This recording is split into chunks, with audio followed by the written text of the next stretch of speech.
So happy birthday, Cancer. Today I'm going to make a video about the fourth house, what it means when you have planets in the fourth house. And the fourth house is ruled by the sign Cancer, just to let you guys know. So one of the there's two interesting things about the fourth house. One of the things I've always found really interesting is the fourth house describes the personality and energy of one of your parents.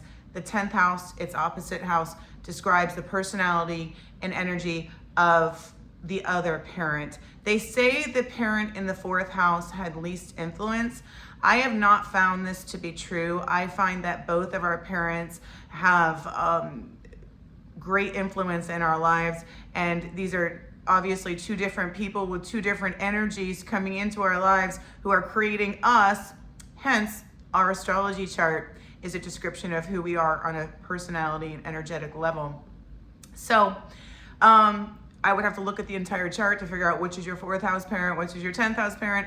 These are Western astrology videos that I make. They are not Eastern or sidereal astrology. So if you have a copy of your Western chart, you can follow along with me. So it is a water house because it's ruled by Cancer. And the other thing is the fourth house is something that describes situations around the beginning of our life and situations around the end of our life.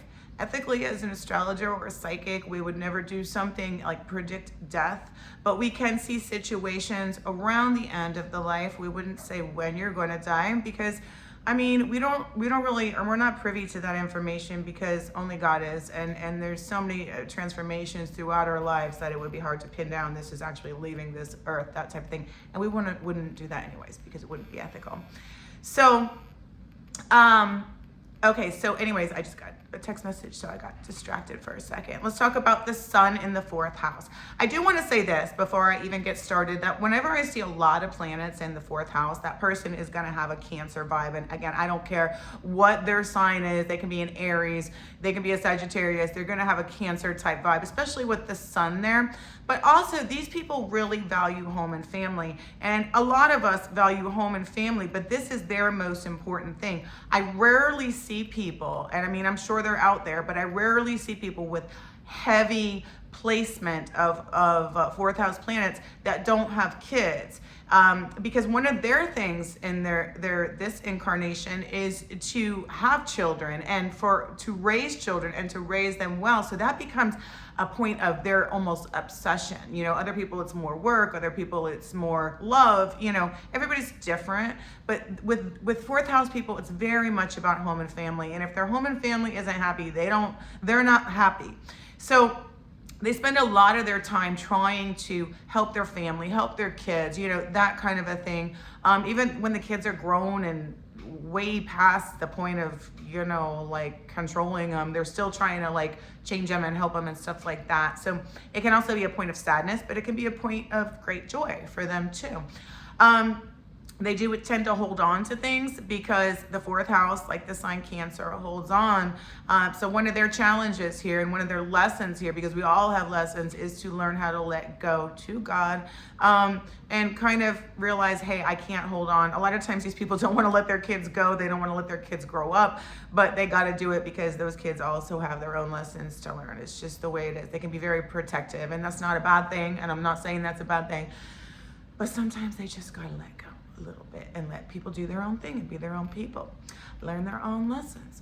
So anyways, sun in the fourth house, like I said, these people are, no matter what, they're going to have a little Cancer flavor to the personality. They're going to have a little sensitivity, a little bit intuitiveness. You know, it doesn't matter. It's just who they are. They're probably going to want to retreat from time to time. Early on, their life would have been without any other hard aspects. Again, I make very basic tropical astrology videos because I can't make them complicated here on YouTube. I have to look at specifics and dispositors and so on and so forth. But you know, would have had a fairly good upbringing. There would have been a lot of optimism and stuff like that. The dad may have had a big influence on their lives because the sun does rule our fathers. And overall, you know, pretty good. You know, overall, of course, you know, everybody's got something, but it's pretty good. The moon there, the mother would have had a big influence, and women in general in the early life. The emotions and intuition is strong here because it's kind of like double, the moon rules the sign Cancer, and Cancer is the natural ruler of the 4th house. So I see a lot of intuitive abilities with this placement. I see a lot of creativity with this placement. Interestingly, I see a lot of people with the moon there, or with Neptune there, or with even Pluto there. A lot of times these people are born by water, whether it's the beaches or lakes or whatever, and then as they grow up, they're kind of drawn to living more by water. Otherwise, they feel very landlocked. But emotionally, these people are hypersensitive, so you see them retreat a lot into themselves, into the home. They can't, a lot of people have to retreat, but I see this big time with these people. And again, their emotions, if they're happy or they're sad or whatever, is connected around their family, what's going on at the home. Venus is another nice placement for the 4th house because Venus is like Jupiter, a benefic, and benefics always kind of give us a little softness and beauty if there's no hard aspects going on there. So these people would have had a fairly harmonious home. And also they are a little bit more peacemaker type people in general, which of course, makes them likable. But that's a very Venus type situation. They're very, let's smooth things over. Let's, make it sweet and soft because that's what Venus likes to do. So that's a nice placement. As they grow up, you see these people that really a lot of times have beautiful homes, and they're very into home decor and the aesthetics of how the home looks, and it's pretty. They've got pretty houses. Mars in the 4th house is a little bit the opposite. It doesn't mean it's all bad, but there would have been a very either overprotective parent or overprotective sibling, or an aggressive parent and aggressive sibling. So this person grows up with kind of a little bit of a combative kind of, hey, I gotta fight for stuff, or I gotta fight for other people or causes, and that's not bad either, but there's more of an aggression. It's not really the peacemaker. It is kind of more the direct, because Mars is a very direct planet. It doesn't need to sugarcoat things. And men or again the dad in general would have had a lot of times I see people have brothers with this placement too, been very instrumental in life, but I always have to say this because I feel like my videos, it's so hard for me not to get complicated with this kind of stuff. Again, I'm doing very basic astrology videos. So it's just kind of giving you an idea of what's going on there. I have to look at other aspects and everything else, because as I talk, I'm like imagining like squares to Neptune and whatever, but I just can't get into it on YouTube like that. Mercury, one of the parents would have been very intellectual, very intelligent. These people would have grown up in a situation where it was, they were encouraged to be intellectual, intelligent, talk, express how they feel, wittiness, funniness, all that kind of stuff. One of the parents could have been very successful in some kind of field regarding communication, whether it's writing, teaching, whatever.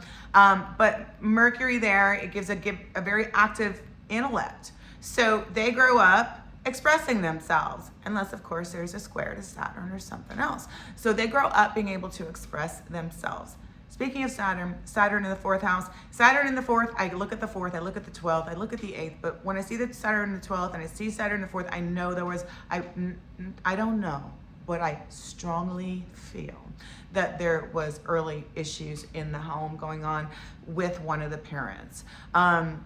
Because Saturn is that restriction. Now, this could also be that this person had very, very strict parents, and they were like getting kind of old and they still had a curfew or whatever, or those kind of parents where you always had to make straight A's on everything, or else you got yelled at. I mean, that could be the case too. It also could be a parent that was absent because of Saturn. There would have been a longing or restriction, but either way, these people grow up very conservative around the home. You don't see them jump around different houses all the time, like somebody like a Uranian person would do. But with Uranus in the 4th house, again, one of the parents could have been gone. It could have been an early death, but it could have been because the parent was working a lot and stuff like that. But this creates, and this is just in early life, a person who is very open-minded, free-spirited, and isn't super attached to material things. That's one of the things about Uranus and the home. You know, it's like, okay, you go in these people's houses and they got some weird stuff going on in there sometimes, like weird art, weird decorations, whatever. But there's not this huge placement on, you know, keeping up with the Joneses like a Venus in the 4th house person would be. They just kind of do their own thing more. The nice thing about this placement is these people are just very open to all different kinds of people, having them in their homes, although you got to be careful with that because that can be dangerous. And you see Uranian people in general be very just open-minded basically to people, same way around home, but they can change, move, leave the country, leave the state, whatever. I've seen them do things like that before too. They can just be like, boom, I don't feel like doing this anymore, I'm leaving. Because remember, they're not super attached, they're not super grounded to one place, you know, depending on aspects or whatever. Jupiter there, again, another benefic. These people like everything big, okay? So, you know, you can picture big houses, stuff like that. What I like about Jupiter in the 4th house is it is a spiritual placement. It is a religious placement, but it's not a dogmatic kind of religion or spirituality. They're very like, okay, let me learn from other people. Let me, you know, do research. Let me be open-minded. They're not like, you have to believe my way or you're gonna rot in hell. You know, they're just very open to learning. And Jupiter is a teacher. Jupiter, you know, rules Sagittarius, the teacher. And so these people are kind of inspired to look at different religions, to research different religions, different cultures, but they do like things big. It's like Jupiter's big. It's just big. And everything regarding Jupiter, it's like my hair. It's just, you know, just big. So that's the thing with Jupiter. Neptune there, we're talking about, again, like I said, a lot of times water is a thing because Neptune rules the sign Pisces. And they usually grow up by water. Often they do, or they want to, or they end up as adults. But I see them be warmed by water a lot. It's very interesting, very Neptunian.